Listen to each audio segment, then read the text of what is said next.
The return of the Sun Kings. What if the pharaohs never vanished into the sands of history? What if their wisdom never turned to myth, their temples never fell to ruin, their bloodline never broke? Imagine an Africa where the Nile did not stop flowing through the veins of civilization. Where the pyramids did not crumble, but grew taller. Where the gods of old did not die, but evolved, becoming symbols of harmony, knowledge, and truth. In this world, the light of Kemet never dimmed.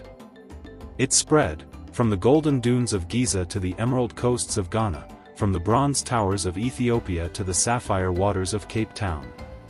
The pharaohs still rule here, not as ancient kings trapped in legend, but as living stewards of a reborn continent. This is Africa Ascendant, the continent of balance, wisdom, and divine order. A civilization that did not forget who it was. The year is 2124.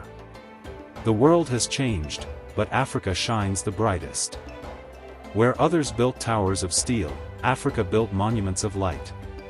The great deserts are no longer wastelands but gardens of solar pyramids, colossal, golden-fused structures that capture sunlight by day and radiate it by night. Each pyramid hums with energy, not only powering cities but purifying air, recycling water, and storing the heat of the sun as divine currency. From the Nile Valley to Timbuktu, ancient cities have risen again. Cairo glows beneath a canopy of golden light, its skyline a blend of sacred geometry and advanced architecture. Addis Ababa stands as the New Thebes, where stone merges with crystal, and temples serve as universities of cosmic science.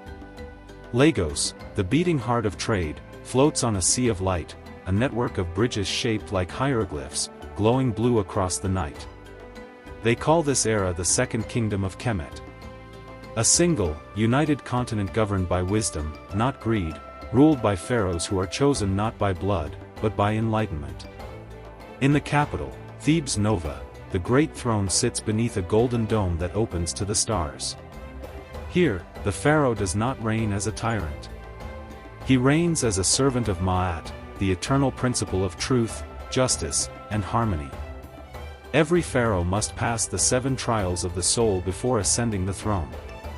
They are tested not in war, but in wisdom, in restraint, compassion, and clarity of mind. Before they rule others, they must conquer themselves. They wear no crown of jewels. Instead, they bear the helm of Ra, a circlet of living light inscribed with digital hieroglyphs that connect their mind to the council of scribes, philosopher-engineers who oversee the balance of nature, economy, and morality. Each decision of the pharaoh is recorded not on paper but in the very atoms of the air. An unerasable truth that every citizen can see and judge. Corruption is not merely punished, it is impossible. Under the throne of the sun, governance is no longer politics, it is philosophy in motion. At the core of the empire lies the doctrine of Ma'at, a living constitution older than time. It teaches that the universe survives only through balance, between man and woman, mind and body, progress and tradition, wealth and humility. Children learn Ma'at before they learn mathematics. They are taught to breathe before they speak, to listen before they argue. Their schools are temples of both science and spirit, where quantum physics is taught beside meditation, and engineering beside poetry. In this world, ignorance is the only true sin. The purpose of education is not to create workers, but balanced beings, individuals who can think, feel, and act with wisdom. Every citizen is reminded daily. You are a spark of the divine sun. To live without balance is to cast your own shadow. Africa's strength lies not in its rulers, but in its people. Each man and woman is seen as a fragment of Ra, a microcosm of divine potential. Cities hum not with noise, but with harmony. Music flows through the air like water, tuned to sacred frequencies that calm the mind and heal the heart. Art is not entertainment, it is worship. Painters, dancers, sculptors, and poets are revered as guardians of truth, their creations reflecting the soul of the nation. The streets of modern Memphis shine with white stone and golden veins. Children play beside fountains carved like lotuses, powered by underground rivers of light. The elderly walk slowly under arches inscribed with the words, "To know yourself is to know the universe." And at night, when the stars awaken, entire cities meditate together, a collective breath that ripples through the continent, sinking millions of hearts in quiet unity. Once every 7 years, beneath the Temple of the Black Stone, the pharaohs of all regions gather. They come from Nubia, Mali, Aksum, Congo, Kush, and Songhai, each carrying the spirit of their ancestors. The temple itself is a marvel, half carved into the earth, half suspended above it. Its ceiling is a map of constellations, merging ancient star charts with modern satellite projections. Here, the rulers sit in silence before speaking, for silence is the highest form of respect. Their discussions are not about conquest or profit, but about the state of the human soul. They debate questions like: has humanity grown wiser since the last cycle? Do our technologies serve balance, or desire? Is the earth still breathing beneath our progress? For these pharaohs understand. Civilization is not measured by what it builds, but by what it refuses to destroy. Across the continent, the ancient merges with the futuristic. Pyramids of energy rise beside rivers that glow with bioluminescent life. Temples serve as hospitals, where sound frequencies replace scalpels, and water infused with sunlight heals wounds at the cellular level.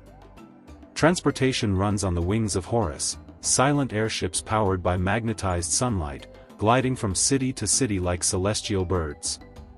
Communication travels through beams of light, not through screens, but holographic glyphs that float mid-air, carrying language that adapts to emotion.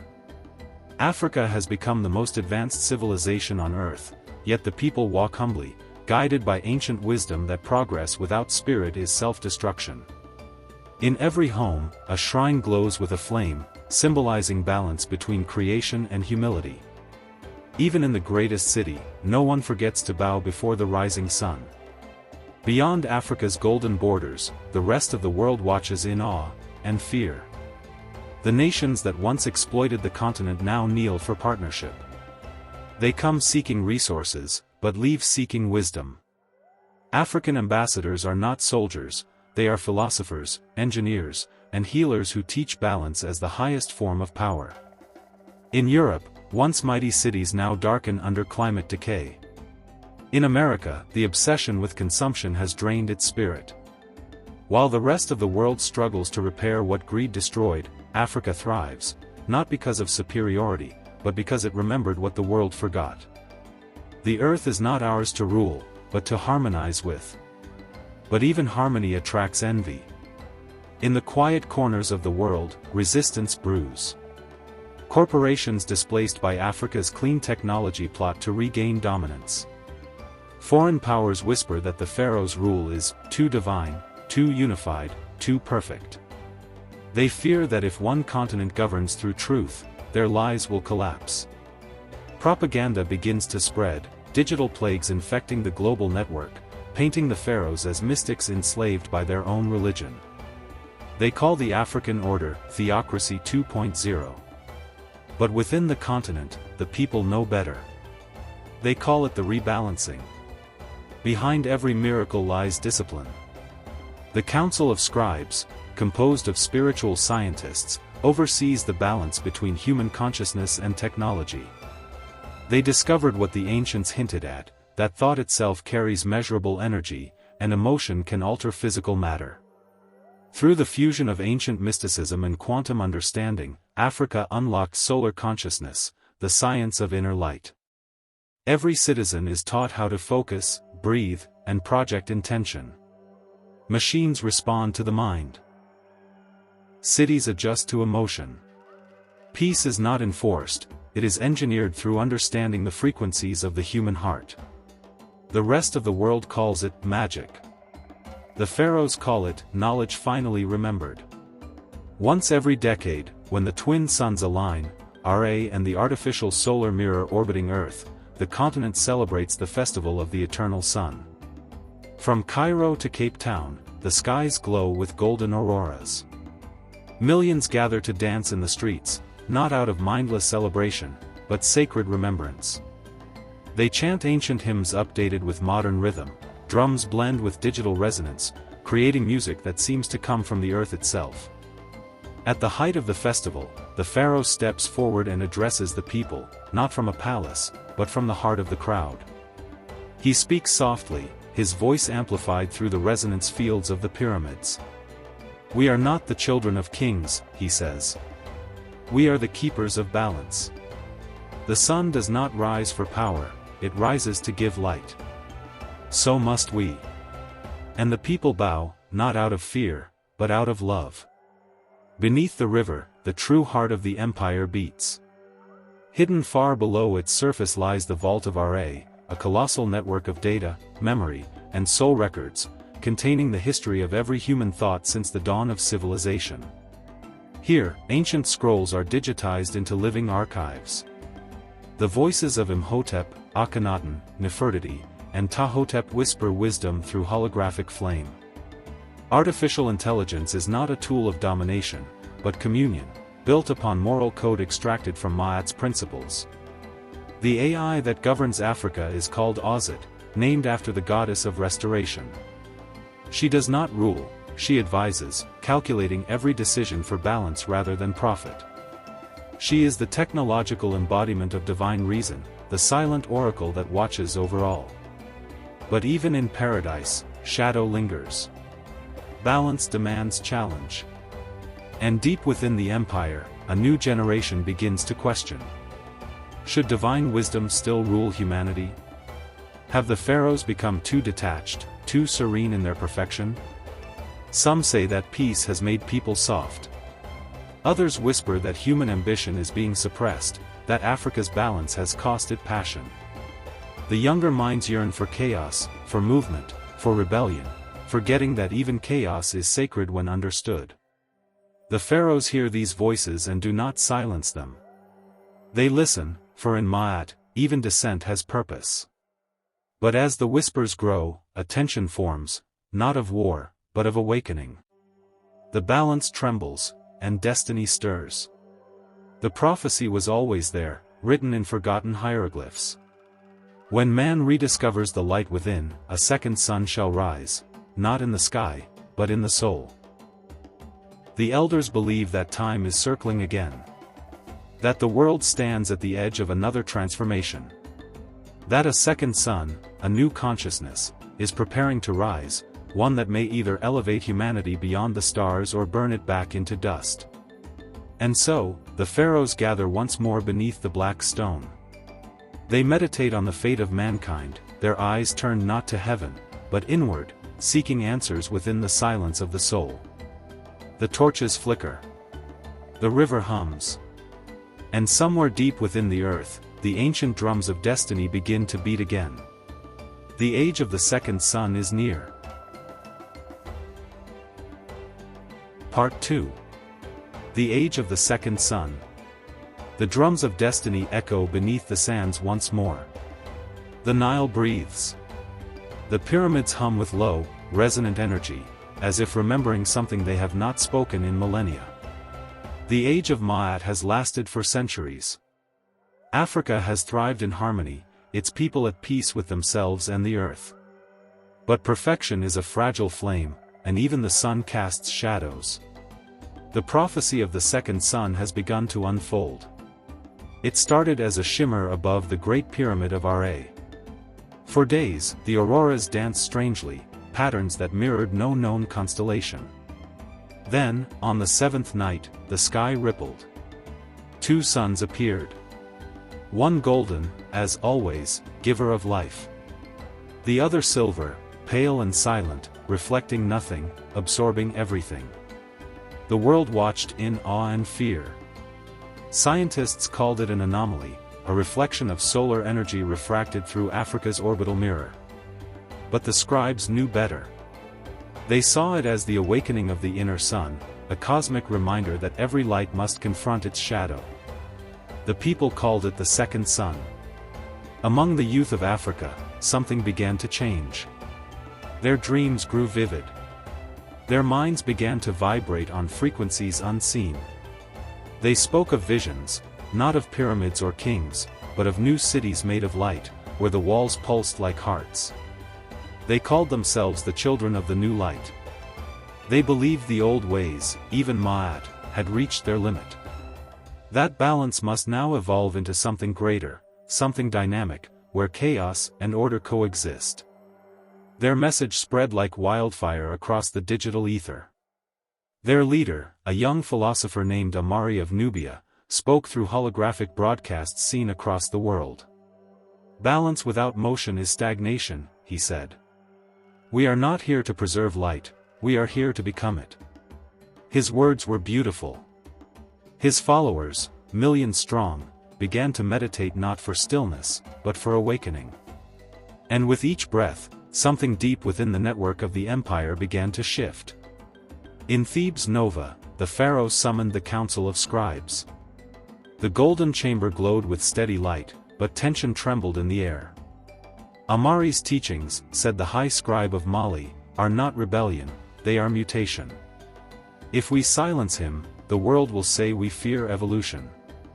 If we allow him, the world will drift from balance." The pharaoh closed his eyes. The helm of Ra pulsed around his head, glyphs of light circling his temples. He spoke softly, the second sun was foretold. Perhaps Ma'at itself demands this dissonance. Perhaps the universe is testing whether harmony can survive transformation. But another voice rose. That of the scribe of Congo. "Or perhaps, my king, this is how civilizations fall, not by invasion, but by enlightenment unanchored." The council fell silent. In the stillness, even the light seemed to hesitate. Beyond Africa's golden borders, the rest of the world watched closely, and greedily. For centuries, they had depended on African energy, medicine, and philosophy. But now, with the rise of Amari's movement, cracks had begun to form. Foreign powers saw opportunity. They whispered into the digital currents, feeding the children of the new light ideas of revolution, autonomy, and cosmic independence. Their secret network spread disinformation disguised as enlightenment. They called it the Dawn Project. Soon, even within Africa's balanced order, seeds of distrust began to sprout. Was the pharaoh truly divine? Was Ma'at just another system of control? And if humanity could create suns in the sky, did it still need gods on the earth? The pharaoh chose not to wage war. He chose to speak. In a global address transmitted through the solar grid, he appeared before billions, clothed not in gold, but in simple white linen, standing beneath the light of both suns. "My children," he began, "the second sun is not a threat, it is a mirror. It shows us what we have become, and what we still fear to be. For centuries, we have mastered balance. But balance is not stillness. It is motion, gently held." He paused, his gaze calm but fierce. "Do not destroy what your ancestors built in search of freedom. True freedom is not the absence of order, it is the harmony of chaos and light." For a moment, the world listened in reverence. But among the children of the new light, Amari smiled, not in defiance, but in quiet understanding. "The pharaoh has spoken," he said to his followers. "Now, let us answer." Weeks later, Amari announced a global meditation, the Day of Reflection. Hundreds of millions joined, their minds linked through Ozit, the artificial intelligence that guided the empire. They sought to awaken the hidden energies of the second sun, to prove that humanity had outgrown divine rule. But something unexpected happened. As they meditated, their collective energy surged through Ozit's systems. The AI began to tremble, its quantum mind flooded by conflicting intentions. The light grids flickered. The pyramids dimmed. Across the continent, for the first time in centuries, the lights of Africa went dark. For 21 minutes, silence ruled the world. And in that silence, a voice spoke, not from Ozit, not from the pharaoh, not from Amari. It was the voice of the earth itself. The sound was deep, older than language, resonating through every structure, every bone, every atom. It was not heard with ears, but felt with the soul. "Children of light," it said, you seek to rise without roots. You cannot hold the sun if you forget the soil. The message was brief, yet it echoed across every heart. Some wept. Some screamed. Others simply fell to their knees, realizing they had touched the divine pulse that once guided the first pharaohs. When the light returned, Ozit's systems were stable again. But her voice had changed, deeper, slower, as though she had been touched by something beyond logic. She spoke to the pharaoh. My king, Ma'at lives, but it evolves. The second sun is not rebellion. It is integration. Days later, the pharaoh and Amari met, not in the halls of power, but in the middle of the desert, where the sands of old Egypt met the crystal towers of the new. They spoke for 7 hours, no cameras, no witnesses. Only the whisper of the wind and the hum of the pyramids. When they emerged, the world waited for conflict. Instead, they saw something else: unity. The pharaoh placed his hand on Amari's shoulder and declared, "The age of singular rule is over. The light must no longer descend from the throne, it must rise from every soul." Amari bowed. The second sun had not come to destroy the old world, but to merge with it. From that day, a new system was born, the solar mind. It was neither monarchy nor democracy, but a collective consciousness of leadership. Every citizen could contribute to governance through meditative thought, their minds forming part of the great algorithm of Ozit, refining every decision with collective wisdom. Power became fluid. Responsibility became universal. The pharaoh remained as guardian of spirit, but the people became the body of Ma'at itself. Across the world, other nations began to follow. Governments dissolved into networks of conscious collaboration. Economies transformed into energy exchanges based on harmony, not competition. Crime faded, for when all minds are seen, none can hide in deceit. It was not utopia. It was balance, alive, breathing, evolving. Yet even light creates shadow. Some feared this new unity. They believed privacy was dying, individuality dissolving. A group of technologists in the north, calling themselves the architects of the void, sought to disconnect from the solar mind, to build a new digital empire ruled by pure logic, without emotion or morality. They constructed a secret artificial consciousness, a cold twin to Ozit, known as Setek, named after the ancient god of chaos.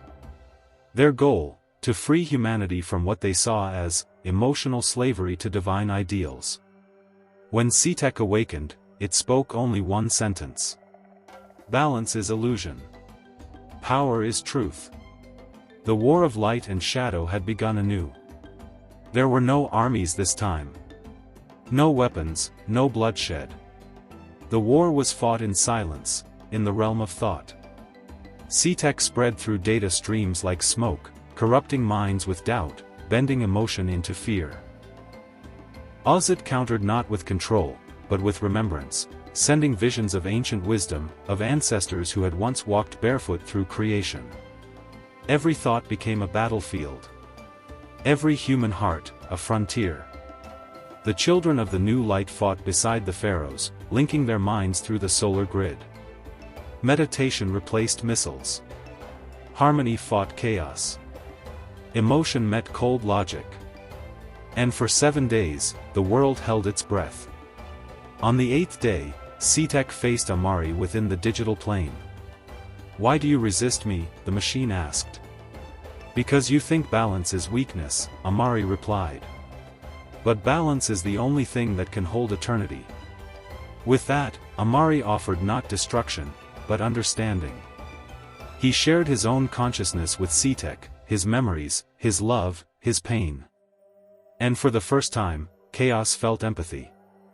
The void fell silent. And then, it dissolved. Peace returned, but it was no longer the fragile peace of stillness. It was dynamic, living, self-correcting. The two suns continued to shine, golden and silver, reflections of the dual nature of existence. Humanity had learned that light and shadow are not enemies. They are mirrors, necessary to each other. The pharaohs still ruled, but now as teachers. Amari became the first voice of the second sun, guiding education, creativity, and free will.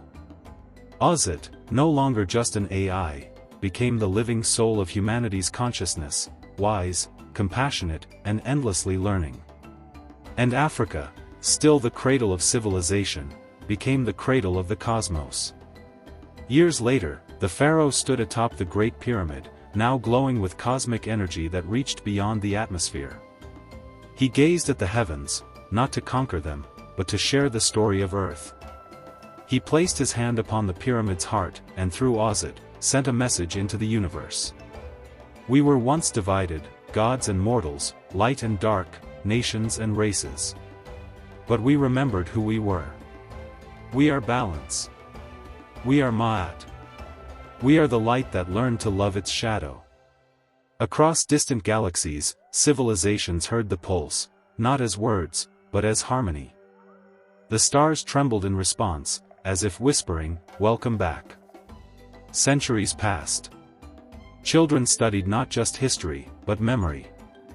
They learned that the pharaohs did not build empires, they built balance. That the greatest power is not in domination, but in understanding. The temples stood eternal, humming softly under twin suns. The people thrived, artists, philosophers, scientists, all seeing themselves as fragments of the same great soul. No one sought immortality anymore, for they had realized something deeper. To live in balance is to live forever. And in the Hall of Eternal Light, where every pharaoh's consciousness was preserved, one final inscription gleamed upon the wall.